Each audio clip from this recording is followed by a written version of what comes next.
ಎಡವಟ್ಟು, ಸಾವಿರಾರು ಸರ್ಕಾರಿ ನೌಕರರು ಮತದಾನದಿಂದ ವಂಚಿತರು.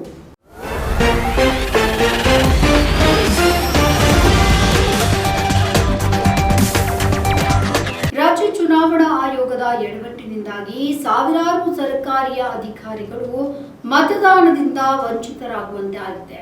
ರಾಜ್ಯದಲ್ಲಿ 5,11,272 ಸರ್ಕಾರಿ ನೌಕರರಿದ್ದಾರೆ. 85% ಸಿಬ್ಬಂದಿಯನ್ನ ಚುನಾವಣಾ ಕಾರ್ಯಗಳಿಗೆ ನಿಯೋಜಿಸಲಾಗಿದೆ. ಚುನಾವಣಾ ಕಾರ್ಯಗಳಿಗೆ ಸಂಬಂಧಪಟ್ಟಂತೆ 4-5 ದಿನ ತರಬೇತಿಯನ್ನ ನೀಡಲಾಗುತ್ತೆ.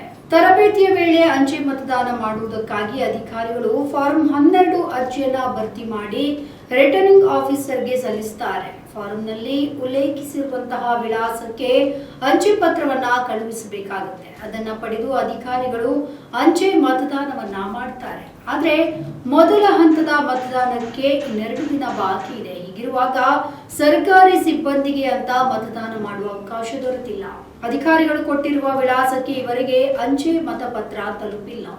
ಕೆಲಸ ಮಾಡ್ತಾ ಇರುವಂತಹ ಸ್ಥಳಕ್ಕೆ ಖುದ್ದಾಗಿ ಮತಪತ್ರ ಕಳುಹಿಸುವುದಾಗಿ ಆಯೋಗ ಹೇಳಿದ್ರೂ ಕೂಡ ಇನ್ನೂ ಕಳುಹಿಸಿಲ್ಲ. ಹಾಗಾದ್ರೆ ಇದರ ಪ್ರಮಾದವೇನು? ಕೊಟ್ಟಿರುವ ವಿಳಾಸಕ್ಕೆ ಮತಪತ್ರವನ್ನ ಕಳುಹಿಸಬೇಕಿತ್ತು. ಆದ್ರೆ ಲೋಕಸಭಾ ಚುನಾವಣೆಯಲ್ಲಿ ಏಕಾಏಕಿ ನಿಯಮವನ್ನ ಬದಲಾಯಿಸಲಾಗಿದೆ. ಕೊಟ್ಟಿರುವಂತಹ ವಿಳಾಸಕ್ಕೆ ಪೋಸ್ಟಲ್ ಬ್ಯಾಲೆಟ್ ಅನ್ನ ಕಳುಹಿಸಿಲ್ಲ. ಕೆಲಸ ಮಾಡ್ತಾ ಇರುವಂತಹ ಸ್ಥಳಕ್ಕೆ ಕಳುಹಿಸುವುದಾಗಿ ಹೇಳ್ತಾ ಇದ್ರು ಕೂಡ ಈವರೆಗೆ ಅದು ತಲುಪಿಲ್ಲ. ಆಯೋಗದ ಗೊಂದಲದಿಂದ ಅಧಿಕಾರಿಗಳು ಮತದಾನ ಮಾಡಲು ಹರಸಾಹಸವನ್ನ ಪಡುವಂತಾಗಿದೆ. ಕೆಲವರು ಅಂಚೆ ಮತಪತ್ರಕ್ಕಾಗಿ ಊರಿಗೆ ತೆರಳಿ ಬೇಸರದಿಂದ ವಾಪಸ್ ಬರುವಂತಾಗಿದೆ. ಕೊಟ್ಟಿರುವ ವಿಳಾಸಕ್ಕೆ ಕಳುಹಿಸುವ ಬದಲು ಅಲ್ಲಿಗೆ ಬನ್ನಿ ಇಲ್ಲಿಗೆ ಬನ್ನಿ ಅಂತ ಆಯೋಗ ಹೇಳ್ತಾ ಇದೆ. ಎಲ್ಲಾ ಅಧಿಕಾರಿಗಳು ಒಂದೇ ಕಡೆ ಬರುವಂತೆ ಹೇಳ್ತಾ ಇದ್ದಾರೆ.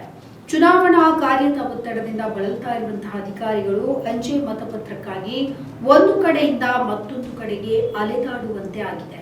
ಈ ಬಗ್ಗೆ ಮೇಲಿನ ಅಧಿಕಾರಿಗಳನ್ನ ಪ್ರಶ್ನೆ ಮಾಡಿದ್ರೆ ಸಮರ್ಪಕವಾಗಿ ಉತ್ತರ ಕೂಡ ನೀಡ್ತಾ ಇಲ್ಲ ಅಂತ ದೂರಿದ್ದಾರೆ. ನಮ್ಮ ಈ ವಿಡಿಯೋ ನಿಮಗೆ ಇಷ್ಟ ಆದಲ್ಲಿ ಲೈಕ್ ಮಾಡಿ, ಶೇರ್ ಮಾಡಿ, ಕಮೆಂಟ್ ಮಾಡಿ ಮತ್ತೆ ಸಬ್ಸ್ಕ್ರೈಬ್ ಮಾಡಿ.